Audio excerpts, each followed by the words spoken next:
네, 오늘장 플러스 함께하도록 하겠습니다. 오늘 시장 이야기는 대신증권 문남중 수석연구위원과 함께합니다. 어서 오세요. 네, 안녕하세요. 네, 반갑습니다. 10년물 국제금리가 5%를 왔다 갔다 하고 있습니다. 지금 시장에 압력을 주는 여러 가지 요소 중에서 저는 이게 사실 제일 크다고 생각하는데 이런 압력 우리 언제까지 좀 버텨야 되는 겁니까? 뭐 이게 계속 될 거라고는 보진 않아요. 근데 이제 시장에서는 여전히 이제 미국채 10년물 금리가 5%를 넘나드는 것들을 확인을 했기 때문에 네. 당분간 좀 이런 기조들에 대해서 약간 경계심을 가질 수 있는 환경이기 때문에 당장은 뭐 미국채 10년물이 빠르게 하락할 여지는 없지만 사실은 지금 현재 시점이 피크아웃하고 좀 둔화될 여지를 좀 기대할 수 있는 환경이 마련된 건 분명히 있거든요. 그렇기 때문에 저는 연말 이전까지 놓고 본다고 하면 이 미국채 10년물 금리가 증시를 포함한 위험 자산의 불안을 계속 유지시키는 데 영향을 주는 거는 좀 제한되지 않을까라고 생각합니다. 네. 그렇기 때문에 이제 미국채 10년물 금리가 올라가게 된 배경을 좀 알아두시면 좋을 것 같은데요. 네. 사실 4가지 정도 이유가 있습니다. 우선적으로는 9월 소비자 물가, 특히 헤드라인 결과치가 전월치와 좀 동일하게 나오면서 그 이후 발표되는 미국의 경제 지표가 호조세를 보였기 때문에 미국 경제 성장세가 지속되고 또 기대 인플레이션 상승이 앞으로 기대되는 부분에 영향을 줬던 부분들이 있고요. 네. 두 번째는 내년 연준의 금리 인하 시점을 두고 계속 늦어지고 있는 부분들이 있기 때문에 연준의 고강도 긴축이 장기화되지 않을까 하는 우려들이 좀 높아지고 있는 것들. 그리고 지금 현재 이스라엘 하마스 전쟁이 지속은 되고 있는데 장기화에 대한 우려들도 일부 있기 때문에 이런 상황이라고 하면 앞으로 좀 유가가 올라가면서 물가 상승 압력으로 작용할 수 있지 여부. 네. 그리고 사실 4가지 이유들 중에 가장 기조적으로 좀 중요하다고 보고 있는 거는 올해 들어서 이제 미국의 국채 발행 물량들이 증가하고 있다는 부분입니다.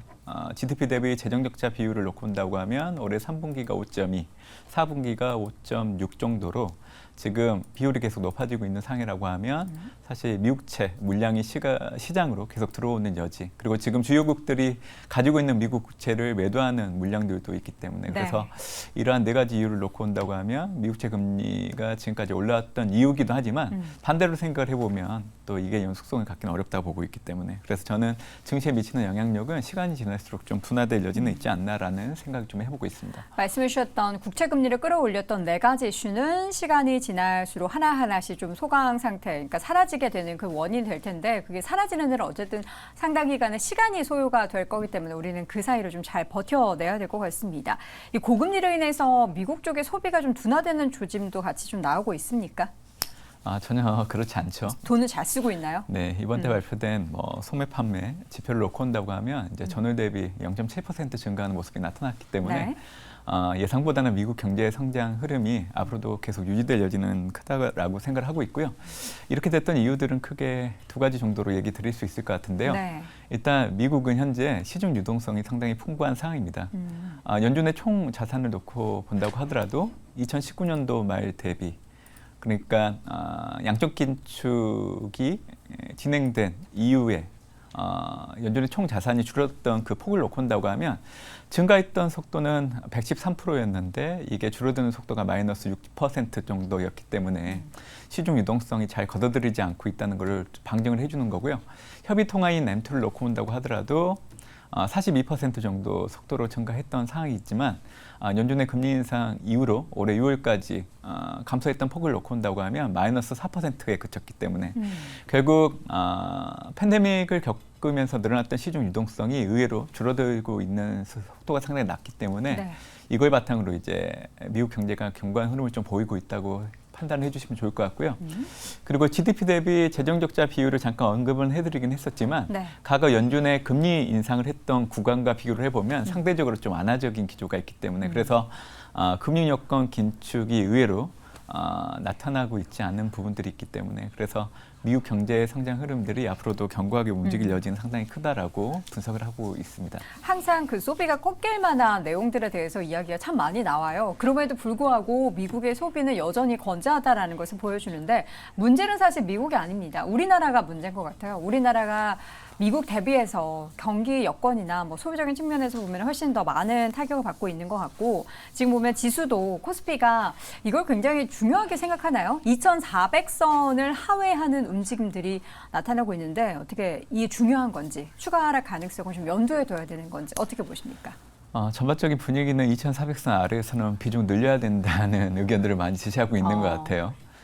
다만 현재 상황이 바로 호전되기는 좀 어려운 부분들은 있다라고 생각을 하고 있기 때문에 저는 투자자 여러분들께 국내 증시 자체를 놓고 얘기 드린다고 하면 일단 밸류에이션 매력이 많이 높아졌다는 얘기 정도만 좀 드릴 여지는 있고요. 지수가 내려갔으니까 밸류에이션 매력은 자연스럽게 올라갔는데 다만 이제 강조해서 드리고 싶은 얘기는 앞으로 미국 증시와의 디커플링은 계속 확연하게 나타날 여지는 있다라고 생각한다는 겁니다. 그렇기 때문에 이번 주 상당히 중요한 한 주가 될 걸로 좀 보고 있는데 이번 주 같은 경우에는 사실 그 물가와 관련된 지표 27일 발표되는 미국의 9월 PC 결과가 상당히 중요할 것 같아요.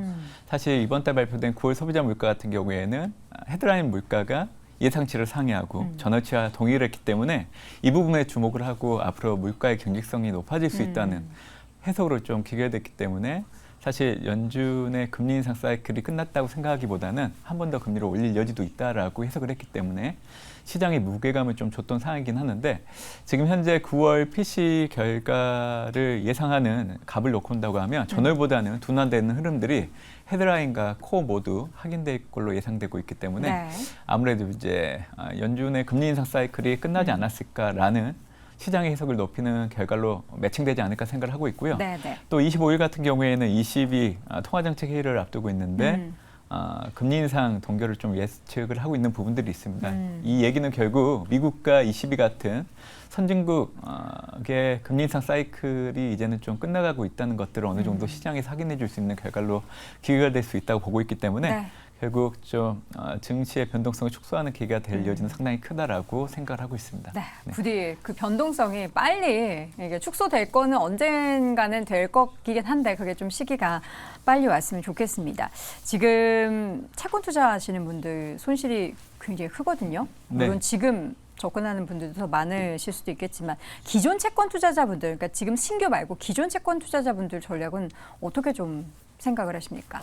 일단 미국채 10년물 금리의 상단에 근접했다고 판단을 하고 있기 때문에 그 시기를 정확하게 예측할 수는 없지만 현재 구간은 사실 미국의 장기 국채에 대해서 좀 매수하는 의견을 좀 많이 드리고 있는 상황입니다. 과거 미국채 10년물 금리가 둔화됐던 요인들을 보면 크게 두 가지가 있었는데요. 하나는 이제 물가가 둔화되는 흐름들. 근데 올해 3분기, 4분기 미국의 헤드라인 소비자 물가 전망치가 각각 3.5, 3.2 정도 되고요.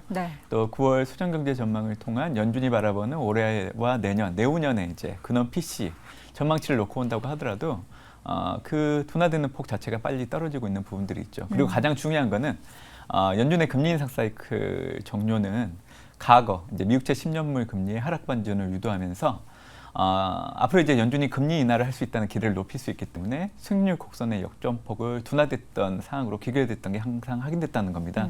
지금 시장에서는 연준의 금리 인상 사이클이 종료됐다는 부분들에는 그렇게 크게 관심을 갖지는 않고 있지만 사실 이 부분에 관심을 가지셔야 됩니다. 그래야 미국채 10년물 금리가 하락하는 데 영향을 주고 있는 상황이 있는데 결국 올해 7월 달 기준으로 미국의 금리 인상 사이클이 끝난 걸 염두에 둔다고 하면 미국채 10년물 금리가 더 올라갈 여지는 없습니다. 결국 이런 환경이기 때문에 저는 이제 증시의 흐름들이 좀 좋아지는 흐름들이 이번 주부터 나타날 수 있다고 생각을 하고 있고 채권 투자자 역시 미국 장기국채를 중심으로 좀 비중을 늘리는 전략으로 계속 가지고 가야 되지 않나라고 생각을 하고 있습니다. 신규 투자자분들도 그러면 지금 시점에서 관심 가져볼 만한 그런 구간이 될 수 있을 거라는 또 아이디어도 생기는데 자 그러면 이제 증시로 다시 넘어와서 지금 시점에서 그러면 우리가 비중 확대를 좀 가져갈 기회라면 어떤 업종이나 어떤 종목군에 대한 관심이 좀 괜찮을까요?